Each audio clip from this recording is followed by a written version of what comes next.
Hello and welcome to a new installment of the Third Age Babylon 5 podcast, where this week we are going to talk about Confessions and Lamentations, a quite momentous episode of the second season. As you can tell, Layla isn't with us today because she's stuck in the German train system somewhere in Bavaria right now, which is too bad. But rest assured, she will also have some things to talk about this episode, and we are probably going to do a little bit of a special in that direction later on. But for now, it's just Meike and me doing our initial discussion of what actually happens in this episode. And yeah, the synopsis of this is surprisingly straightforward. There's a virus being discovered on Babylon 5, but it quickly turns out this is a virus that has affected the entirety of the Markup civilization, a minor alien civilization that we've met like one or two times before in other stories. And yeah, despite Franklin's best efforts, it doesn't exactly turn out very well. It's not your typical sci-fi resolution to this, which is, one of the reasons it's very much discussed this episode. The other big reason being that we are, only a few years removed from the past global pandemic. And I remember very fondly that as this was going around, any podcast that was discussing this episode felt like it was a little bit too prophetic at times. So I'm just interested talking about this in this context. But as usual, let's start with our first impressions. And Meike, I'm sure I already saw you had like a big bunch of notes prepared for us. Well, it's more of a reminder for me from the synopsis and things I found interesting. I think, yeah, as you already said, it's not so long that we had our very own pandemic version. And yeah, I was so insane that I took, I think, like a half a year after the pandemic was officially over, a seminar in university where I was talking about the epidemic literature, not necessarily for COVID, but like, yeah, of course, the Black Death was the main character in this seminar. Therefore, yeah, it was a bit of a reoccurrence of everything I have read and experienced myself in this episode, and a lot of moments where it's a bit too close for comfort. But maybe that's why this is a really good episode, and yeah, because especially now that we have experienced it ourselves with all the problems that something like this brings up to society and how to deal with it, it goes so strongly under your skin. I think that's a very, very good way of putting it. And of course, the Black Death, the Drafa, the Plague is the big star of this episode. But maybe let's just very briefly talk about the one or two other things that are happening in this episode. Because aside from people toppling over dead, there is also another kind of disaster happening with Sheridan and Delenn, who is trying to return the offer of going out for dinner. So it's the only scene of levity, I think, in this entire episode that starts very early on. And I'm just curious, like, this is obviously a plot line that we continue to develop, like Delenn trying to be more involved with humans and the human ambassador on the station per se. So yeah, what was that like, and how bad did you do feel for Lanier in this entire scene? Yeah, well, I felt bad for a lot of people, mainly Lanier for cooking. I mean, honestly, having something like cooking for 2 days straight without sleep, without probably even using the bathroom and everything else. I'm not sure. Is this already torture? Yeah. Well, on the other hand, it's religious stuff. There's always a really, really dark gray area for me. I mean, he grew up on a temple, so he's probably used to it. So it's fine. Yeah, but still saying they're used to is not like it's okay to do this. I mean, you can beat someone on a daily basis. It's still not okay. Yeah, but also I feel really bad for Sheridan because I mean this whole we start sharing or trading our food, like I give you my bowl and then we give a bit of our plate to the one who cooked this. Then we eat a tiny little bit and then we meditate. Honestly, I would starve in this process. Maybe to the point where I would say, okay, fuck you. Either you let me eat this or I eat you. So,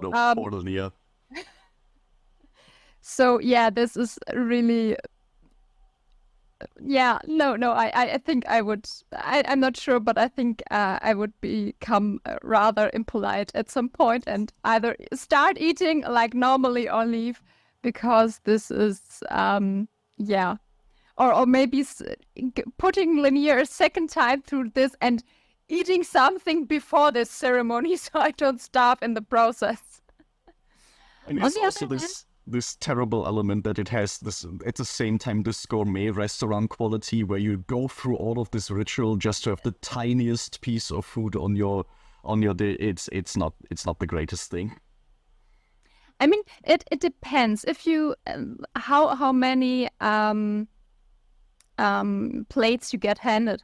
If it's just like a 3-course meal, then it's if you have something like the size of your palm of a hand, that's not really enough to get you saturated with your hunger. But if it's like, I don't know, you get like 10 plates, then okay, there is a chance for at least small little people to say, okay, I am this was good for me. What I'm really interested is there is the moment when Sheridan leaves because he gets caught away, where Lanier and Delenn shortly talk, exchange words, and in my version there was no translation, there was no subtitles. Was that in yours? Because I'm really interested what they were saying. As far as I know, and don't quote me on this because I might be getting this confused with another instance, but as far as I know, there is no concrete translation for this. It's very much intended, you know how they pronounce things and kind of the mannerism and stuff, and you do get the feeling that this is Linear venting a little bit about how absolutely inappropriate Sheridan went through all of this and how much of a hassle this was. Yeah, something like that, or discussing like something like, do we have to do this again?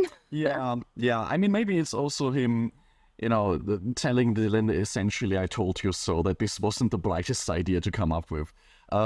Because, I mean, beyond the obvious humor of this, and I do find it kind of charming that she also, very obviously Sheridan falls asleep and she is not like hugely offended by this or anything. She's just trying to get through this as well. But beyond the levity of all this, I do find it kind of interesting because I think we both can agree not every Minbari meal is like this, right? Like, these are people that have normal jobs. They don't cook 2 days every single time. So I do wonder if this was Dylan, like, basically trying to bring out the big Christmas dinner, like going all out because this is such a big occasion. And I do feel like Linear might have told her beforehand, are you sure this is the best kind of meal for Sheridan? Because I don't think he has the stamina for any of this. I could easily imagine that. Yeah, certainly. Though it's quite interesting. I mean, we don't really see what's on the plate. Just this little moment where Sheridan picks this little piece that he can eat up, and honestly, it looks to me like some I'm not sure how to translate it, like a crab hock. Yeah. It kind of looks like this to me. So it looks very plain, like for how involved this entire process was. You get a very underwhelming result from this. Like, the food presentation is clearly not the high point of Minbari culture at this rate. I mean, especially I don't know how the Minbari cuisine is supposed to look like, but if you think that Linear is explaining, like, you can use every sort of what's it called? To add, but the things you add. Spices and seasonings and stuff. where did I forget the spices? Yes, spices. I mean spices. That each of these you can just use once. Like, I mean, practically that I understand that means you can just use it once overall while cooking. So just for one, course or menu or whatever, or dish, like for one plate, and that's it. Therefore, if you don't have that many spices, it's quite limited to cook, I would assume. Yeah, I mean, this entire thing, you already mentioned this, but it strikes me very much as this kind of religious meal where everything has a lot of meaning attached to it. This isn't cuisine made to specifically taste good. Like, nobody's going to appreciate in this kind of meal a chef that is actually, like, seasoning to taste and, like, going around, so, like, improvising stuff and that. Like, no, there's a very specific set of ingredients that you use at specific times because the meal tells you a story then more than anything, which, I mean, is great, but somebody should have told Sheridan beforehand because, you don't go to Catholic Mass to deal with your hunger. That's not the point of that entire ritual, right? So I think there's a little bit of confusion there going on, which I will keep going on about, but I would just take as another indicator that Dylan maybe needs to communicate more in her role as ambassador, because she should have told him this beforehand, or he also could have done a quick Google search. So I think both are a little bit at fault there. But, like we said, they navigate this diplomatic crisis quite deftly, I think. Since they don't learn much about Minbari culture here, but at least, there's some personal, at least, stuff happening. And maybe, to sum it up, never take an Minbari meal invitation from Dylan. You should, if you do this, just order Chinese on the side so that halfway through the meal you're going to get something real and then it's going to be fine. Yeah, something like that. I mean, it's like everything there is to the second plot. I think so. I think, and I mean, calling it a second plot is almost generous, I would say, because it only lasts a scene or two, and then the rest of the episode already starts happening. The only other thing that happens on the side, or you had something? Yeah, I think it's the same. You want to point out that in the beginning we get the information that Kefla is on his free time driving through space and checking out where his what could we call them, the lurkers so far, or what he has seen from them might be, which is a big problem, of course, for Sheridan, but he obviously can't tell him why he can't do this. Therefore, he has to use Ivanova and just cut him off from doing this. And yes. I think the way it's acted, it looks like Ivanova is also not happy about the way it's handled, but of course she knows there's no other way than just tell him, no, you're not allowed to do this, which might turn into a problem later on. Yeah, and I mean, it's amazing that Kefla almost gets like a whole plot point here. It's not something that we've seen a lot of. I think if we had seen more of his dynamic with the rest of the crew, because early in season 2 we saw him like being in the restaurant with Ivanova and Sheridan and such. So if they had like a little bit more personal rapport, maybe this would be a stronger moment. Personally, I'm just amazed that you can take your fighter jet in space on a joyride at all. I feel like that. I have a hard time imagining pilots on a modern aircraft carrier just doing that on the side until they are told not to. That's a little crazy. But so flying around Star Furies is a little bit lax in that regard. And yeah, I would call it like maybe his ghost ship, his phantom ship, whatever he has seen when he was rescuing the Cortez. On the other hand, though, because you said, that obviously just taking a spaceship just for your free time is a thing. Of course, this is an official institution and everything. But if I compare it like with Stargate Atlantis, Shepard is doing basically the same thing over and over again. And I think what is similar here is the well, let's say some sort of isolated position. Yeah. I mean, Atlantis is surrounded by water, and in the case of B5, we have the space. And so, what will you do? Of course, there's things on the stations you can do, but there's a limit to that. And I think this is like, okay, if you have maybe someone in a certain position, it's like, okay, do this. It's better if you get out in one way or another before you collapse, because you get too much pressure in here. I mean, it was also mentioned at some point, this was one of Sinclair's like excuses, that he said, like, to keep your pilot's license, you need to have a number of flight hours. And I mean, that's generally true in any kind of world, that, yeah, you want your pilots to be in the cockpit as much as possible. Training them is massively expensive. And so if he's trying to do this on his own time, let him have it, as long as we can afford the fuel and everything.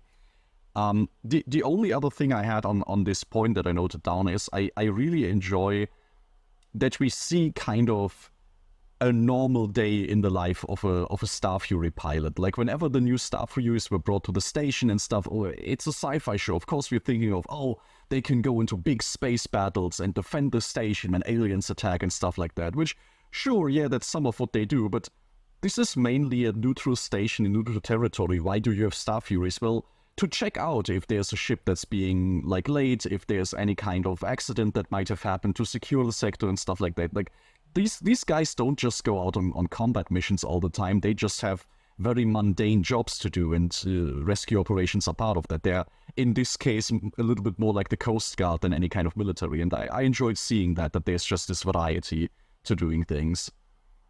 Yeah, now that you point this out, is if I remember anything of the sci-fi series I've watched so far, or movies, it's always, okay, we have, every time a spaceship is going out somewhere, then it's usually, we have some sort of conflict. There's shooting, there is a chase or whatever. And this is just, it's almost idle.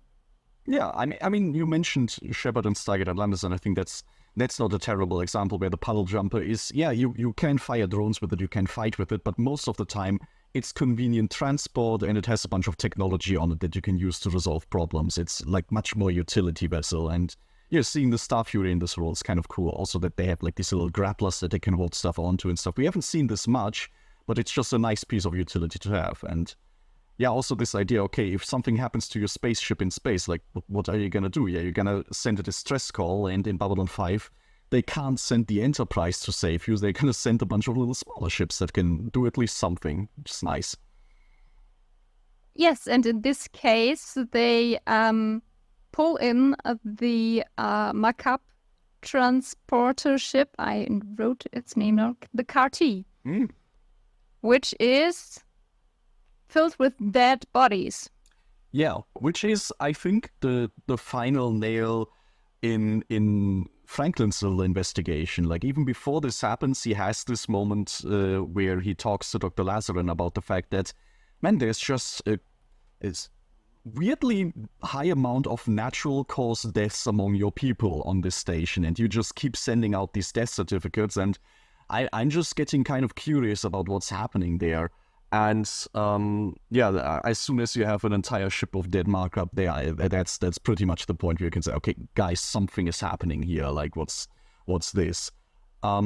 Before we go into the plague itself, how do you feel about Dr. Franklin and Dr. Lazaran? Because here we have a character that pops up for the very first time, but obviously these two guys know each other.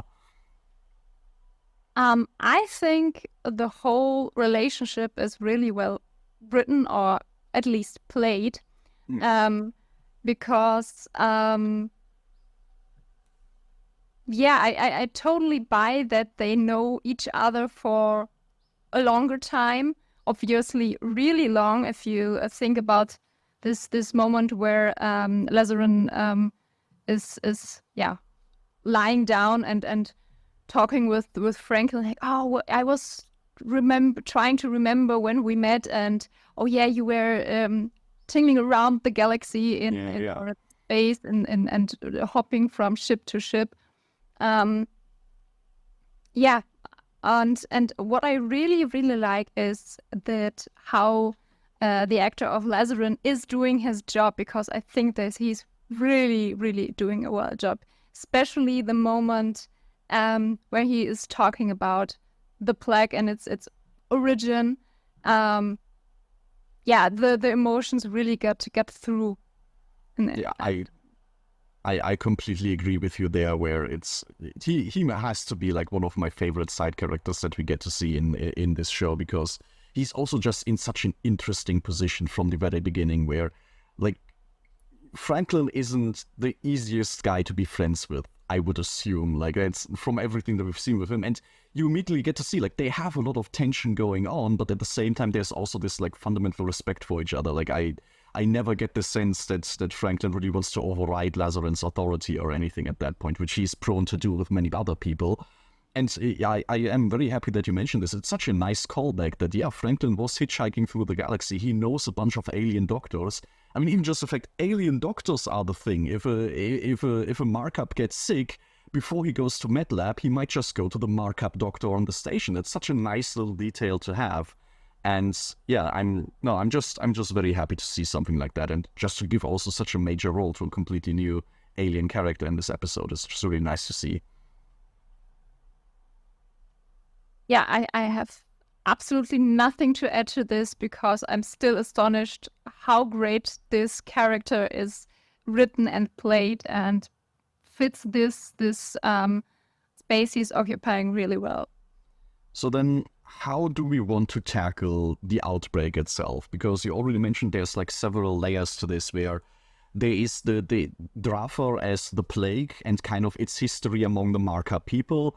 Then there's kind of this entire thing, like how are the markup themselves dealing with this, like on their home world, how is Lazarin dealing with this and stuff, and then, what does this mean for our station, what does Franklin and everybody else have to do? So I think all of these three, they all run kind of in parallel, but maybe we can pull on one of these threads first to try and unravel this without getting too confused. I think we should go start with history and legendary past, because, well, that's what the markup think this disease is at the point, at least we're here in the story somewhat. I mean, it's basically the overall idea of any great disease that was running wild in history.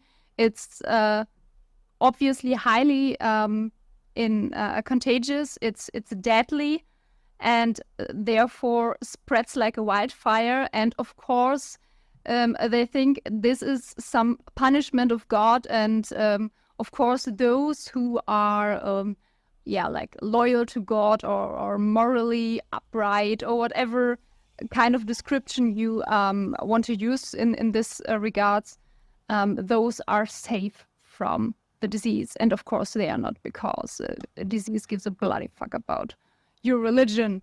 And therefore, in this case, we have an entire island that is wiped out by this disease, because it was isolated through some weather circumstances, and therefore, it got this limited appearance, and therefore didn't affect a lot of people, just this island. No, we don't know how big this was, but it's really limited, probably compared to the world itself, or the planet itself, and therefore easily ignored, I think. And of course, if it just happened once in this limited version, easily forgotten, and therefore turned into myth and legend. I think that hits on it pretty well, and one of the big strengths, like we talk about from the very beginning, how this is an episode that feels very, very prescient, like that gets under your skin very easily. And I think this history of Drafar is such a good example for that, because all of these concepts are very universal. Like this idea that you might have an outbreak somewhere. Yeah, sure. Everywhere in history, like diseases pop up, and then how do people react to this? And there's, every religion is gonna have a slightly different take, but there's always fundamentally this idea there are the good people and there is bad people that have, violated some kind of rule or moral code. And if a big disaster happens, something needs to be responsible for this. You want to make some kind of sense from this, and so this is how you do it. And I really like how he also explains that this then becomes kind of a useful thing in their culture, right? Like if you want your children to behave, you just use this terrible example from history. You tell this tale to your children, and it turns into this like much more mythical element. And I mean, it's easy in hindsight to talk about this, like it's easy to forget then, but the way he describes it, when this was in time where like an island gets cut off by a storm, like we're talking about Age of Sail style markup here, then this island is like entirely wiped out, and then for 100 years nothing happens. I'm not gonna blame the markup for thinking, okay, this is over now, and who knows how real it even was in the first place, because we don't have any records from there. So it's this thing where, sure, as a sci-fi spacefaring civilization, you can look at that and say, well, it's stupid, viruses can survive way longer, but how are they supposed to know that? And by the time anybody finds out, it's gonna be culturally so entrenched that, I mean, we see this even now. Our pandemic is like 3 years ago away, and now try making pandemic prevention a major topic in any kind of political discussion. It's not gonna work because people have a million different things to worry about. Like there's active wars going on. Do you want me to deal with the Jaffa plague that was 100 years ago? Like, I'm sorry, we just have other priorities right now. And I think it's easy to see how that happens for the markup. Yes, this is, and especially the point that it never occurred again. I mean, we have like with other diseases that reappeared then and then again. It's like, okay, it's still there. It's like a reassurance. On the other hand, we,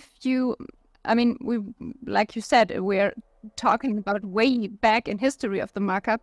Therefore, it's the question, what were the medical and technical possibilities at this point? I mean, I would imagine if a storm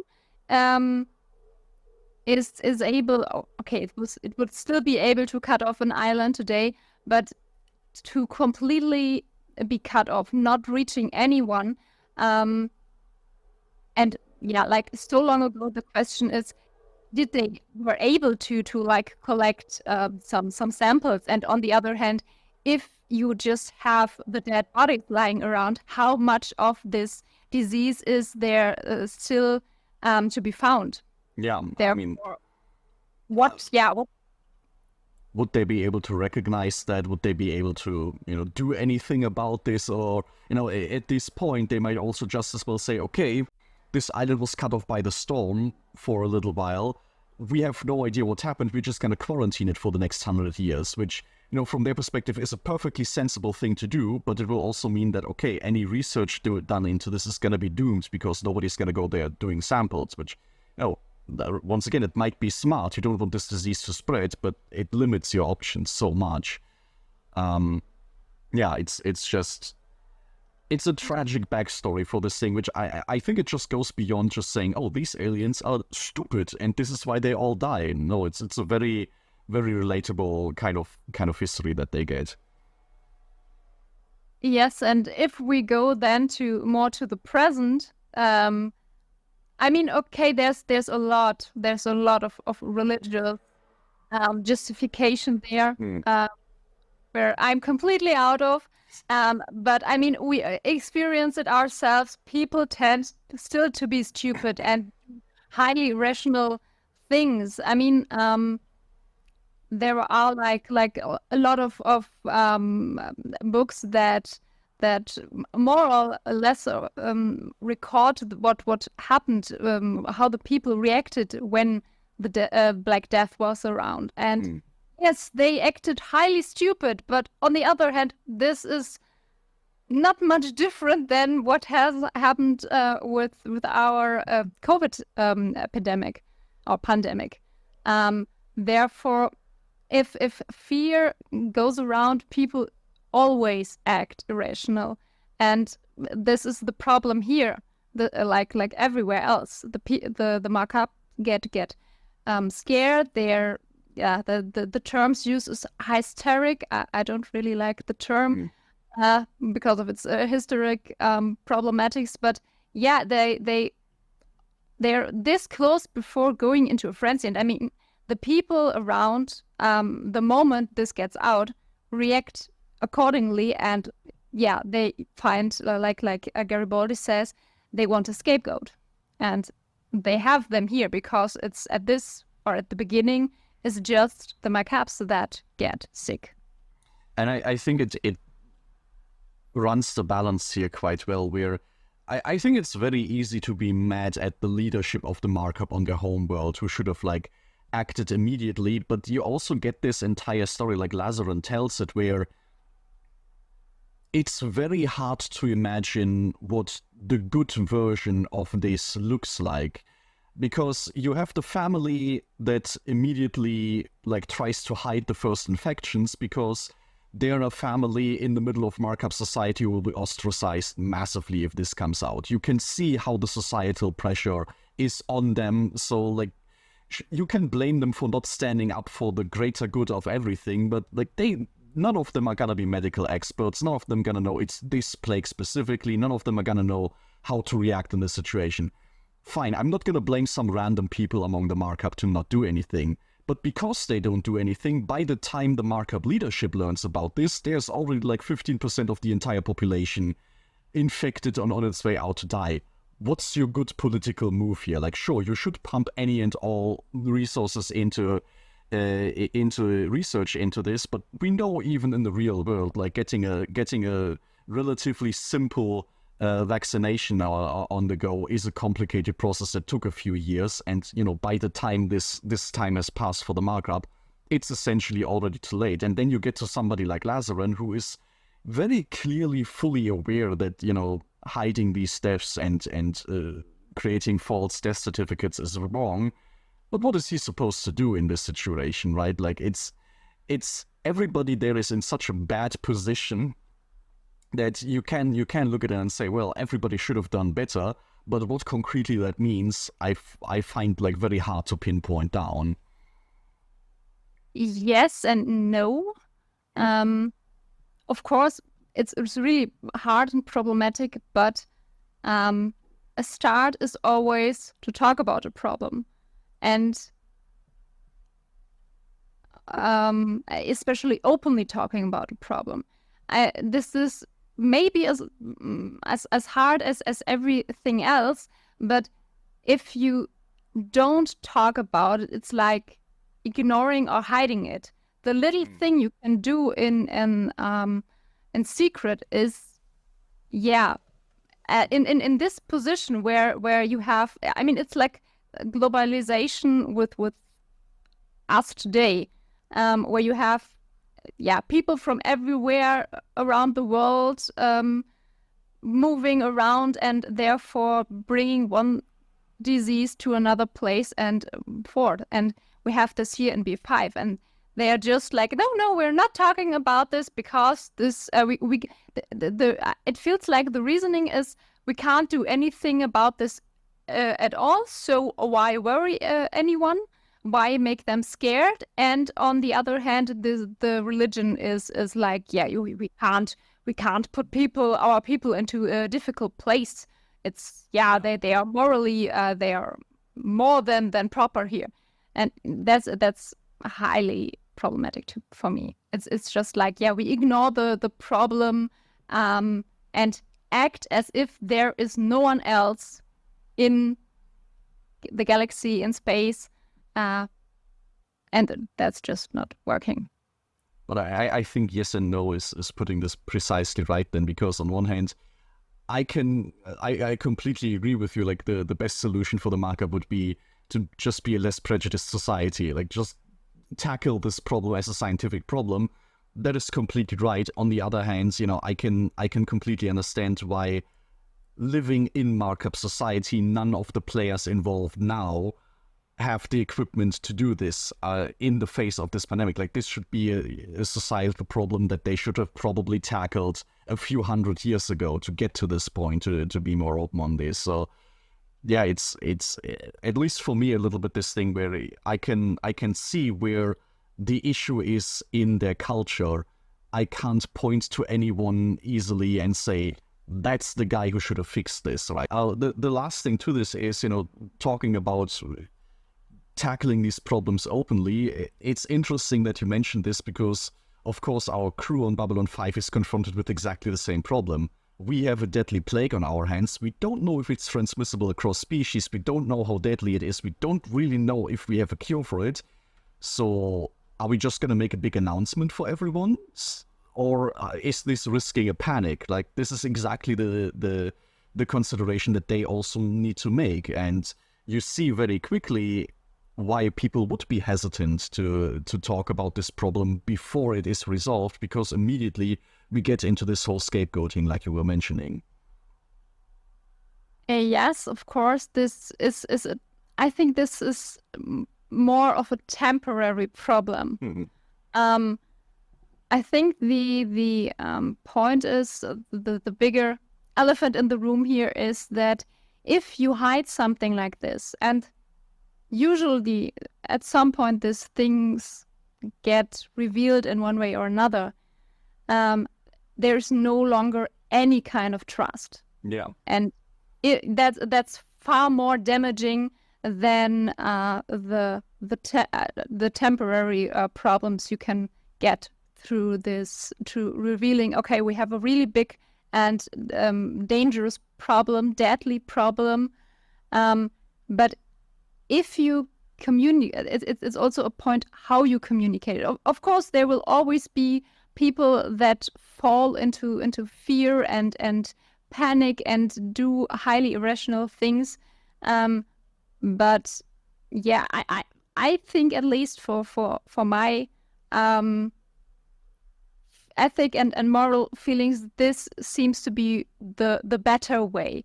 There's no right way, but I think there's the question, how much damage will you do? And on the long term, the damage of no longer having the trust of the people you have to protect, because you're not telling them things, is the bigger one. I mean, it touches exactly on this point that just because communicating these things is the correct thing to do doesn't mean that it's like an easy thing to do that doesn't have some bad consequences, right? Like, I think overall, yeah, we benefit from this, but it doesn't necessarily make the short term any easier.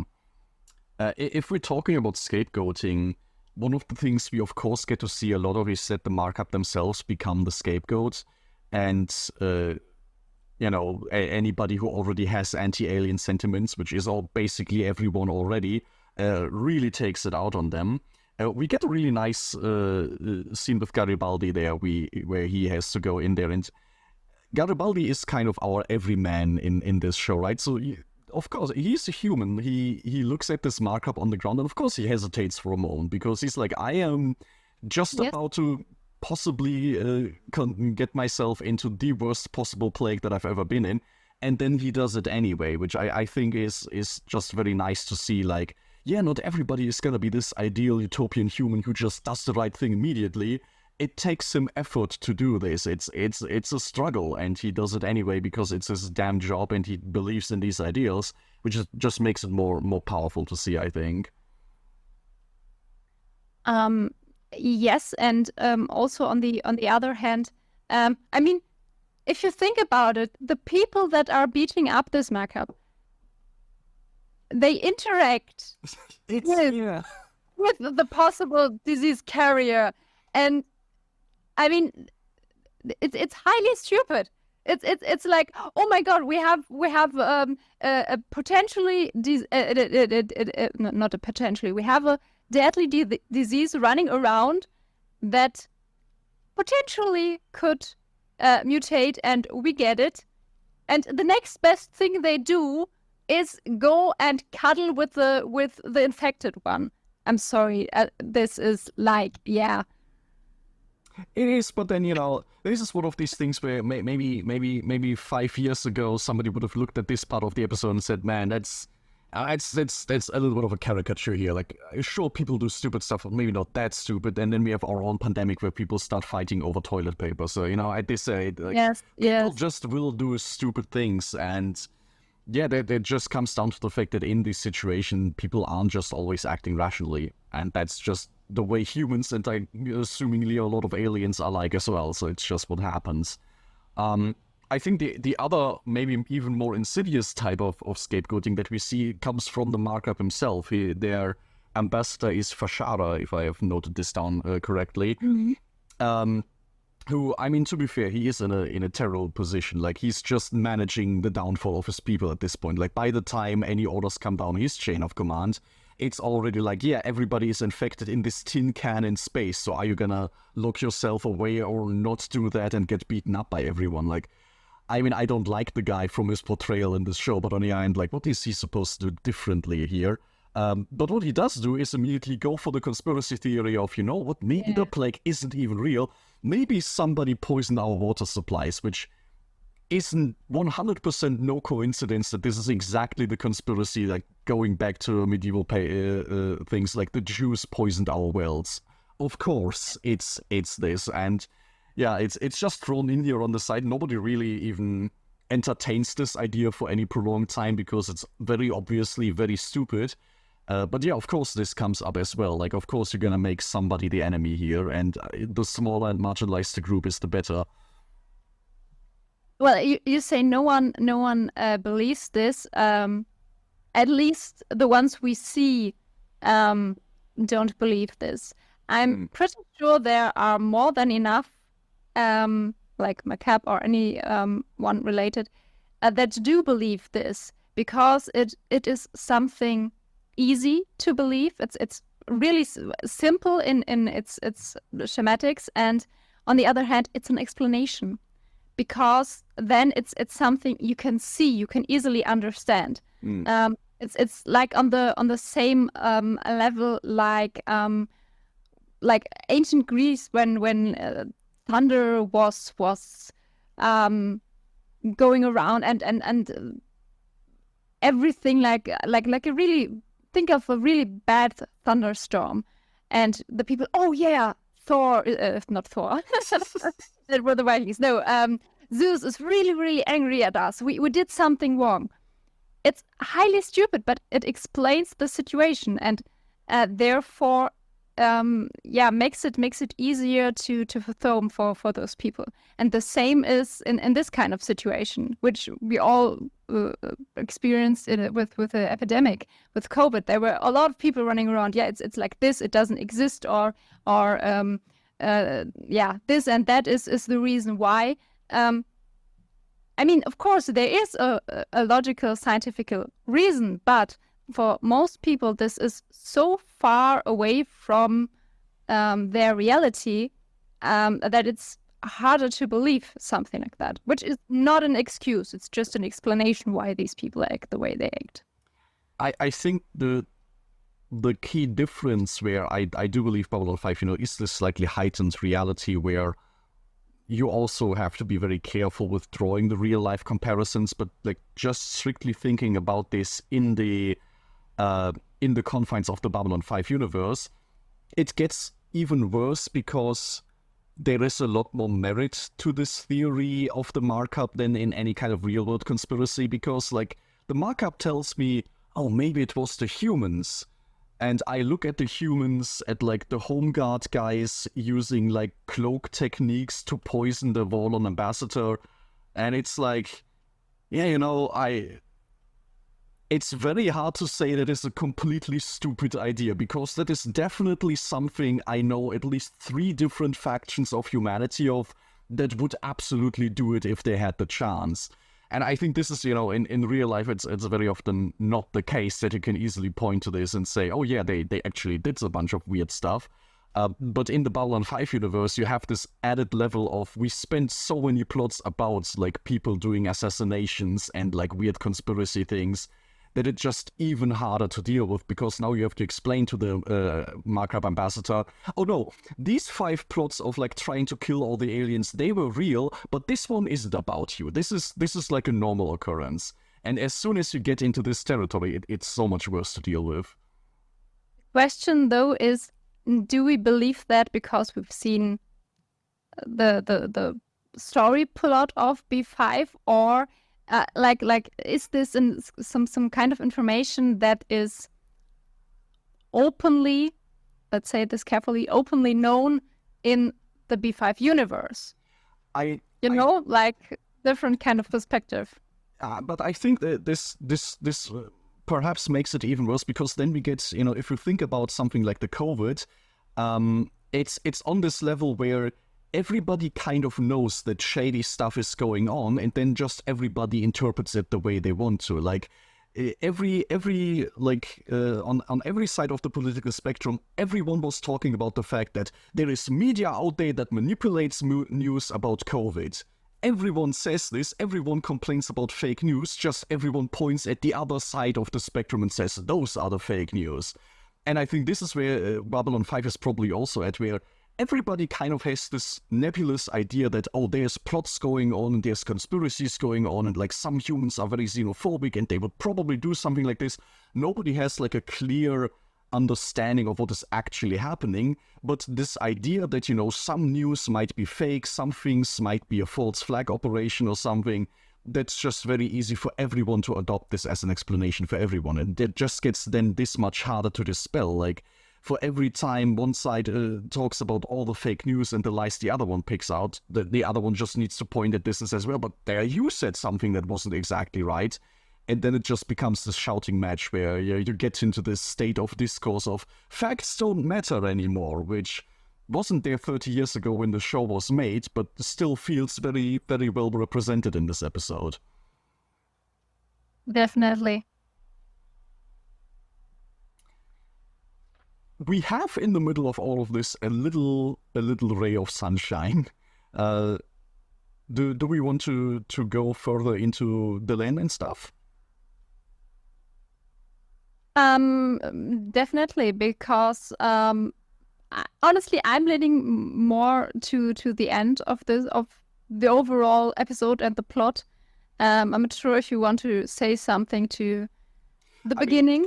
My idea would have been, we've talked a little bit about the history of Drafa that we learned early on. We talked about how on the station this leads in general to tension and chaos, and people are getting beaten up, and the markup are having their own conspiracy theories, which then leads us to the point where the markup, close themselves off in one compartment. They essentially solve the conundrum of the crew for them because they make their own decision, which I really like. I like that our human crew is like pondering, what do we do with all the markup? And guess what? The markup themselves decide what they want to do. It's almost like their own thinking people.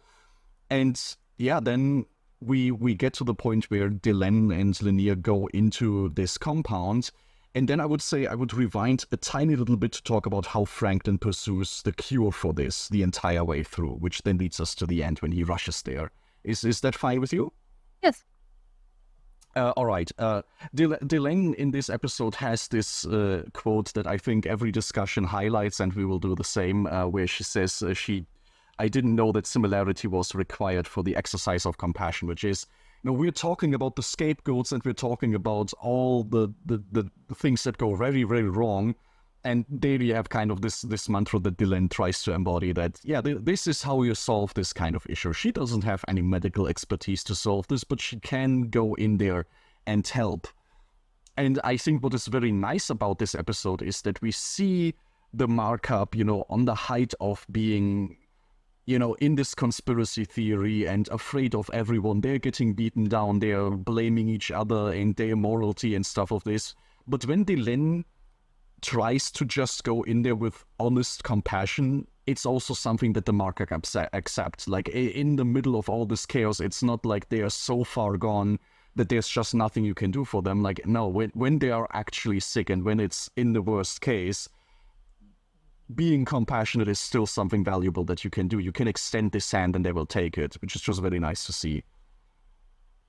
Yes, I mean, if you want to break it down to maybe something more realistic, individual realistic. It's like, just if you're sick, just with a cold or anything, it's if you get help in any kind of way, if it's someone who comes to you and brings you food, or gets you your medicine, or just is there, you occasionally ask, do you need something? Especially with children, it's just being there that can help you so much. And it's in this case, it's just a cold, but the more dangerous and deadly any kind of disease or wound or anything gets, the more important it is to have someone there, to have like an anchor that grounds you where with the living, with reality.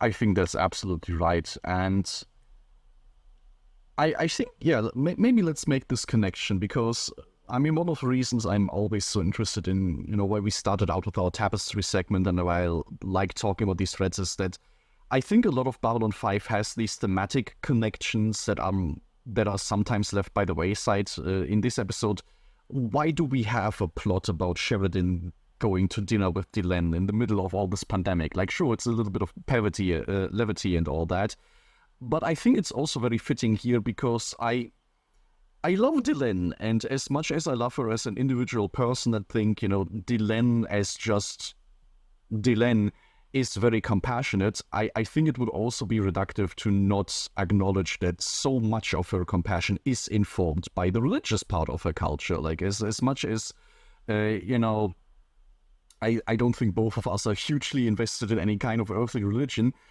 One of the reasons people are is because, exercise of compassion is a big deal in most major religions. And we see in this episode, I think, both sides of this, where, of course, religion can be very easy to make fun of. Like, if you have this ritual meal where somebody has to, go through 2 days for a meal that really doesn't look that spectacular, and it's all just this, dusty rituals and lengthy, just meditative, blah, blah, blah.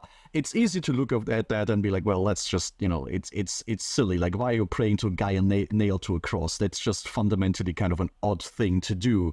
But at the same time, you also get to see, why religion works for Delenn. Like, she has this entire tale that she tells the child of going to a temple where there's a priest who is just there for her until her parents come. Like, I can see how this is an experience which ties this kind of compassion for her completely to this religion. And, as silly as all of these rituals are, the rituals about the food are about, leaving a little bit of food for Valen, acknowledging all the work that Linnea has put into this meal, being very respectful for everything.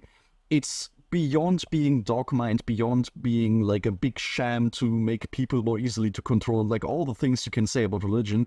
There's also this idea of trying to instill this idea of selflessness and compassion into this, and that I have to believe is what she draws from, to have this strength to be the one person who actually goes in there.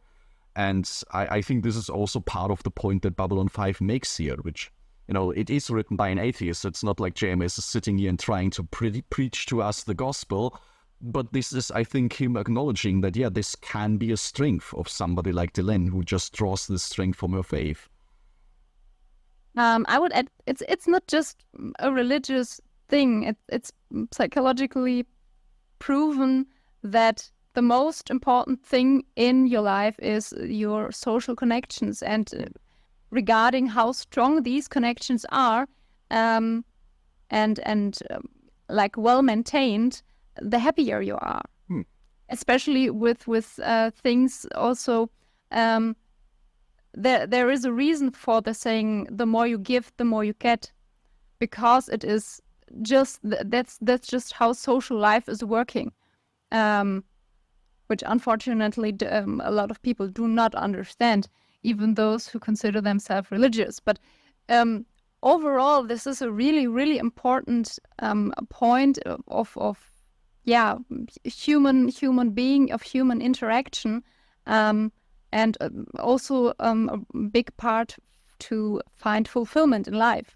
And I think, or maybe this is my personal over interpretation of this, but yes, you can find this a lot in religion, but not exclusively. And it's not important just because it's on one side of the scale, but because it's everywhere, and it shows with every person that's doing a good deed, how important and fundamentally it is for society. I think that's absolutely right. Like saying this isn't an exclusive thing, I would completely agree with this. And I think we see this in this episode as well, because we have this entire cast from a bunch of very religious people to a bunch of not very religious people that go through exactly this. Like we talked already about Garibaldi, who has a very similar moment of compassion, and with him, I don't see that being very informed by his deep connection to faith. Like we've seen him sleeping under Daffy Duck, so maybe it's that. Maybe he learned something from the cartoons, but no, I think this is exactly right, and maybe we can use this as a segue into one of our characters who has a very complicated relationship with religion, which is Franklin. And I mean, we aren't always the biggest fans of him, but he does go through his own very personal kind of hell in this situation, and you can't help but feel terrible for him, I think.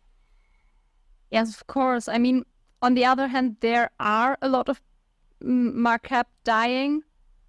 In most cases, he just gets to know this when they are already dead, when it's already late to do anything.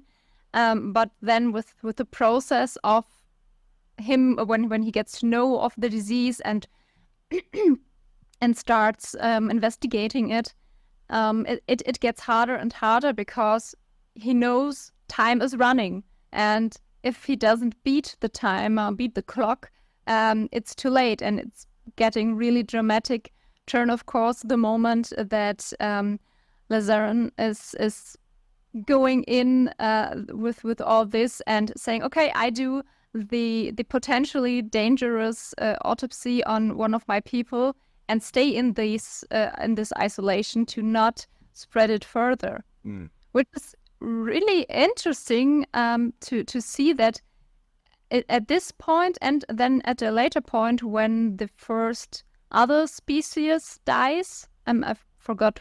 I think it's one of the Pakbara. That sounds right.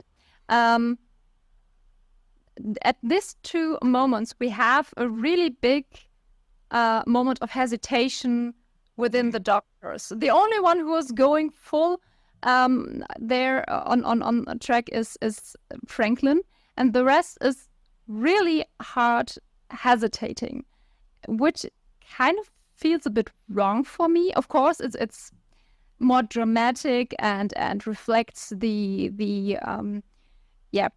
precarious situation there, but I don't know, it kind of feels wrong that they're all that's dangerous. We could get infected. I mean, they have like I think there's the moment where Franklin is also saying that they have equipment where you can protect you with. So I don't get the point. Like, if you're not already infected because it is an airborne disease, then just put on the fucking protection gear and get in there. Otherwise, you do nothing, which is the most stupid thing you can do in, like, I don't know, 95% of situations that occur. And especially as a doctor, maybe I have a wrong idea of what it means to be a doctor, but especially if you say, I go to a station like B5 and work there as a doctor, this should have crossed your mind that this might be a situation that could happen at least once. I think it once again just touches on this fact that we all like to think of ourselves as very rational beings, but we really aren't. And when worse comes to worse, it is the normal human reaction to be kind of stupid in this situation. If I had to like find a story explanation for this, I'm not saying that this is what the show intends or that this is a very satisfactory situation, but I could imagine that this is also just an indicator for how Franklin runs his department. Like, he seems to be, in every instance that we've seen him before, to be the guy who does it, who is always the quickest to say, if I want to do something right, I have to do it myself, and I'm gonna be the one who takes initiative. So I could imagine that, his entire staff are people who are used to him taking charge and that are used to being yelled at to know what to do, because if they try to do anything on their own, even if it's perfectly fine judgment, he's probably gonna complain about it. And that in this situation, this kind of leadership style has fallen apart a little bit. It would be my interpretation of this. I can live with it, with this explanation here, because otherwise it would have been too polarized for me. Like, we have this good, I will do it dude with Franklin, and the other are just the shy and overly scared sheep that are paralyzed. I think it's an interesting discussion, because I've seen people talk about Franklin. He is this kind of guy with the god complex, and there is this question, okay, but in a place like this plague outbreak, is a guy with a complex the guy you want? Is a guy who is always 100% in not maybe well suited to dealing with such an impossible situation? And personally, I'm quite skeptical about it. I think, no, even in this situation, you don't want the one guy playing the hero and going in there and doing the autopsy. You want a competent leader who runs a department that is better oiled than what he does. Like, I can understand Franklin's frustration, but there is no situation, no matter how invested, where a doctor should start wrecking his own laboratory because things aren't working out for him. Like, that is just not permissible, no matter how bad things are. So I think Franklin shows a lot of great qualities here, but I don't think this overrides his flaw. If I would have to pick at something in this episode where I think Franklin does show legitimate growth, I would say that is in his entire interaction with Lazarin. Because I imagine season 1 Franklin, when something goes wrong, when he thinks somebody is in the wrong, he's never going to let that go. He is never going to look at the parents and believers and be like, you know what, it doesn't matter right now, I just want to save the child, I'm not gonna have beef with you any longer, I'm just gonna accept that something is just not in my control. And I think with, this isn't the best comparison, but I think with Lazarin, what stood out to me is this thing that Franklin is in the right. What Lazarin did was wrong, and what his people did was stupid, and the fact that he didn't come to there earlier was just a mistake. But he doesn't go on about this. He doesn't mention it. He's just thankful for the help. He just lets something go for once. And I think this is something that we haven't seen a lot in Franklin before, where he's just really showing, okay, he has learned at least one lesson or two, that sometimes it's not the right point in time to make this big stand. I can just, there's nothing for me to add, because, I wondered, I'm sorry, I'm 100% behind this, because, this is the same perspective I have on this. I mean, maybe to add, he is starting to use some sort of stim packs to keep on going, to not go to sleep, and of course, we don't know the science behind this and how dangerous this might be, but overall, I think, that's a problematic thing to do, especially as in this leading position of Franklin. I mean, you mentioned the stim packs, and I mean, we don't know the science behind them, but I think we can all agree something that makes you go very energetic and then falls off. It's probably not a great thing for a doctor to have. Like, if it's a coffee mug or a cigarette or anything more chemical than that, seems like a bad idea. Yeah, certainly. Do we want to talk about the disease itself? I don't know how. I know that for Layla, this is an interesting topic because she is interested a little bit in the biology of these kinds of things. I don't know how interesting this is for us. I mean, the only thing that I would say about that is I do appreciate that Babylon 5 just highlights it's getting across species is possible, but also not simple, and different species work in slightly different ways, and this is why some people are susceptible and some aren't. alien biology is complicated. I enjoy that as a theme, and I figured you might as well, because, you always enjoy when aliens aren't too humanoid, and yeah, this is on a cellular level, but still we point out that, okay, there's differences here. I wouldn't want to talk too much about this. I just want to appreciate that there is an explanation given, and it's an explanation that's understandable. It's not like we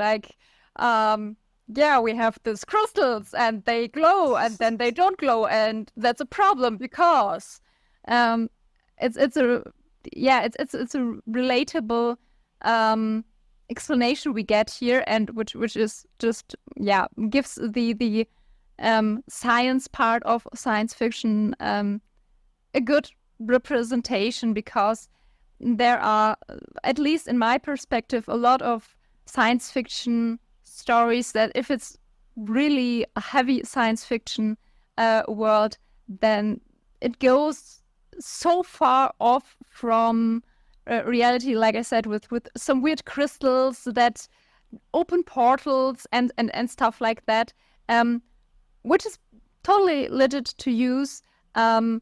But if you have this heavy science fiction world, I think it's a bit sad just to go in this almost magical direction of this is just it just exists and it just works and that's it. So in our last special, we talked a little bit also about the accessibility of works. If you look at something like Tolkien, like how often do you have to go through the glossary? And I think technobabble in sci-fi is very similar, where there is this temptation to make something of a very high concept and then also give things very fancy names that sound scientific and sound advanced. I very highly appreciate that in this episode, if I remember correctly, we're just talking about yellow blood cells, which is a very simplistic term because, it's a term you're going to use every day. It's like red blood cells and white blood cells. It doesn't sound very fancy or scientific. They do have a Latin name, but why would Franklin be using that right here? He's just having an everyday conversation. And this I really appreciate, that the show isn't afraid of saying, like, no, it's a simple concept. I'm going to give it a simple name so that people can understand it. It doesn't sound as fancy, but it doesn't need to. It just needs to get the point across. And I like that in terms of writing a lot. I'm so grateful for this. Franklin, of course, doesn't make it in time, which is a running theme of his. And unfortunately, when we open the doors, we get this like really visceral shot of just everything being like we get to see this entire compartment filled with the SIG markup, and we get a sense of just how many people, how many prosthetics were made for them to portray this many aliens. And now they are all dead. So, I mean, we can talk about what this does to Franklin. He gets the final scene, but we can also talk about what this did to Delenn in this culmination of the episode.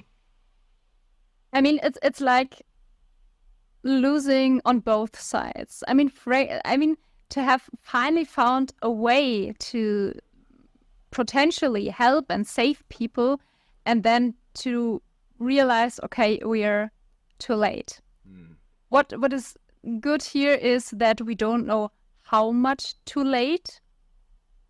I mean, it's always horrible if you have like if there's an explosion happened and okay, if I would have been like 30 seconds quicker, I could have saved the day, which we don't have here because and therefore it doesn't.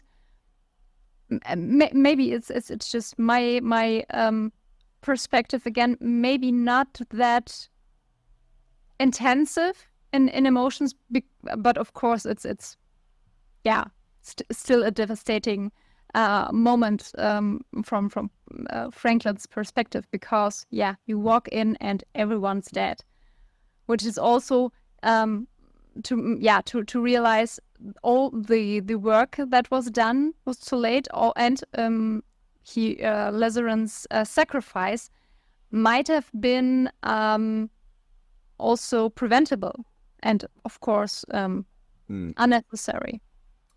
I think there are two elements when you talk about like heightening the emotional stakes of this that work really well. One is, Franklin has a massive success here, right? He saves all the Pakmara and all the other alien species that would have potentially been vulnerable to this. Like, it's not like all of this was in vain, but it doesn't feel like a victory at all because his objective is saving the marker.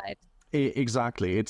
It's doing exactly what you point out. We don't have to push things to the absolute brink where, it was just 1 second too late and then everybody died. It's saying, no, there is an indeterminate amount of time, and it's not like everybody died, but hell of a lot of people died, so it's still very terrible and devastating. You don't need to go to the utmost extreme just to get an emotional reaction from this.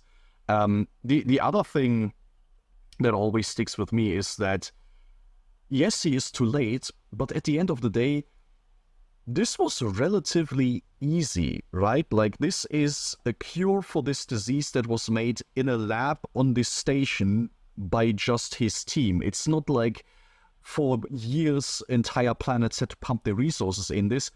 And I don't think this is necessarily a plot point that I'm mad about, because I can easily imagine the markup on their own, even if hundreds of people worked on this, had no chance of figuring this out because they didn't have the additional data of how this virus behaves in different species. Maybe that was the key for Franklin, the way he describes it. This is what helps him isolate what even is happening in the body. So I can easily see that just having somebody who isn't just specializing in markup physiology is the key that it happens. But it does make this so tragic, because you can easily imagine if they had just come to him like a month earlier or a year earlier, so much more could have been prevented. Yes. Of course, there's a lot of what if in this, but yeah, the point is that how it went didn't work, didn't help, didn't prevent the markup from, being completely eliminated, or at least more or less. I mean, there's in the end we don't get to know if there are it's possible that there's some isolated civilization colonies that may have survived this, but there's also again a lot of question marks, and if in there, therefore I'm not sure how much importance I want to give to this point. And I mean, this is also something that it's one of the other points I really appreciate of this episode. You talk already like it's essentially a genocide style event that is happening here. And this is what the episode says. Markup civilization is functionally extinct. That doesn't mean that all the markup are dead. It just means that there is not enough of them around to carry this culture forward. And I think, if we are looking once again into like real life discussions on like what does even count as a genocide, what does it mean for a culture to be dead or for a language to die, that is not always saying literally every single one of a person, of a ethnicity or of a cultural group is dead. It just means enough of them are gone, enough of it has been destroyed that it can't meaningfully carry forward. And I think marking this as a loss, like saying it's not about how big the number of that markup is, it's about the loss of the culture that we are mourning here.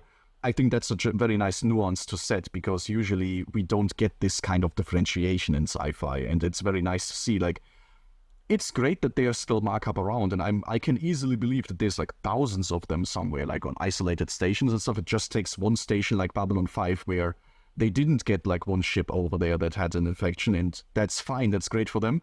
These markup are not going to rebuild the entire planet. They can't even go to their home planet anymore, because it's just, everything is burning there. The power plants are not under control. Like all the airplanes have fallen out of the sky. It's this kind of scenario where this is just still as much a loss for them. And that the show kind of highlights that.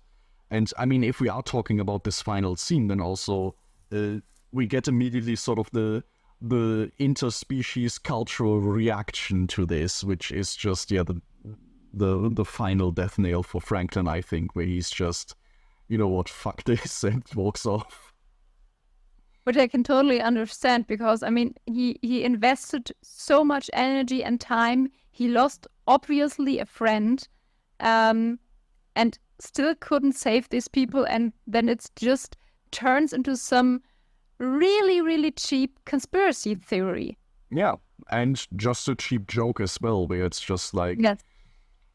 people are just not taking this very seriously, and I think also this is a bit of a commentary that Babylon 5 can make on a lot of sci-fi shows where, how often do we get in Stargate, in Star Trek, the alien species of the week that we meet one day and then they never mention them again.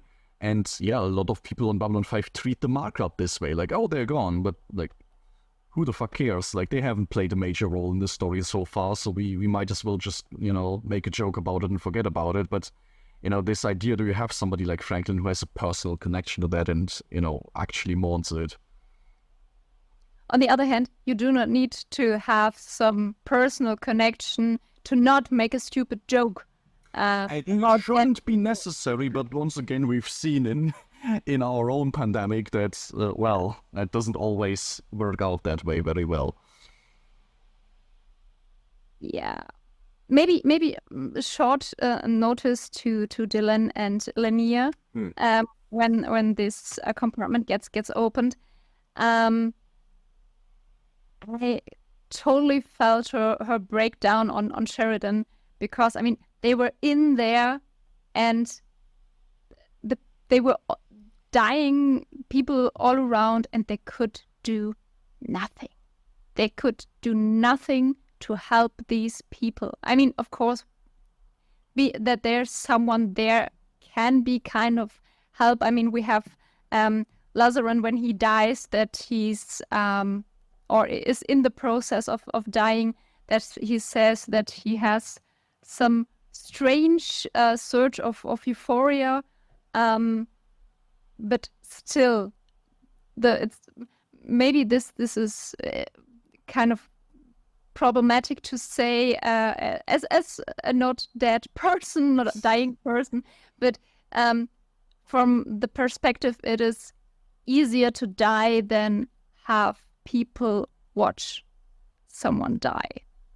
And I think, we praise Lazaran's acting. I think Mira Fornan playing Dylan does an absolutely stellar job here, portraying just condensed all of this pain that is in there. And I also think it's much to the credit of the episode that we find Dylan and Lanier just huddled together. Like, it's not like they have been cradling, the last markup child until its final death. Like, it very much feels like at some point when too many people at the same time are dying, they couldn't be even there for everyone. Like, even just, stretching out a hand and witnessing this wasn't possible anymore. That at some point they just retreat into themselves and just try to write this out. There's just nothing more that can be done where, for all the compassionate stuff that she has said, also Dylan gets emotionally, like, fully overwhelmed by this. And it's this very unapologetic portrayal of this, like, being this good Samaritan that stretches out a hand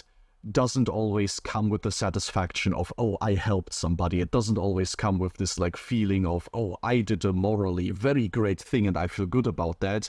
In Dylan's case, like, no, this is just immensely painful, and there's, in this situation, also not much Sheridan can do to ease this. It's then just his turn to just be there, and that's about as good as it gets.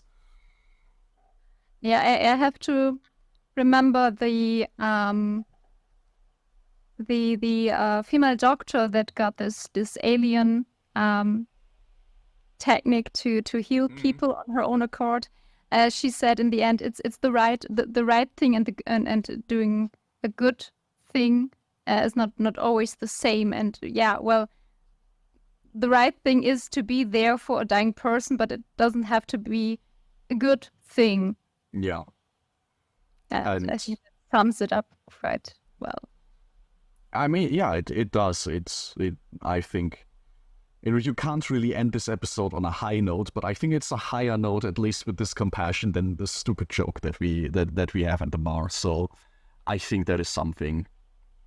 And my monitor flickered out, so I can't tell you how long we've been talking, but it has probably been a good amount of time. So I would say, at this rate, let's do a little bit of an outro. Yes, do we have a question for today's episode? I don't know what question you can ask about this episode. I mean, no, if we want to do the special, maybe let's just take this as a question. So, like we mentioned in the beginning, we want to talk about this episode in a little bit more detail with Layla as well, and we will probably take the opportunity to talk about viruses in sci-fi in general, because it is always pointed out how Babylon 5 has a little bit of a different take on many topics, including viruses, so we thought it might be a fun idea to take examples from other sci-fi franchises, or maybe fiction in general, and compare, like, how do different shows, how do different stories tackle tackle viruses. But to do this, of course, we need a bunch of examples, and we have some that we have thought of our own, but we are also very interested for our lurkers to tell us what are some of the virus outbreaks or similar, like, disease-focused stories that you're very interested in that you would maybe like to see discussed. Okay. Until then, where can people find us? And then now it's my turn. Oh God. Yes. Okay. Since you're hearing and watching this, of course, the platform you're using right now, but of course, we're almost everywhere where there is a podcast put out. If it's Apple, if it's Google, if it's Spotify, and of course, here on YouTube. And here we are. The cutest because you can see us. You even took Layla's line. That's very good. Very commendable. I hope I won't get paid for it. I hope you enjoyed today's episode, and we will see you in 2 weeks according to our new schedule. Until then.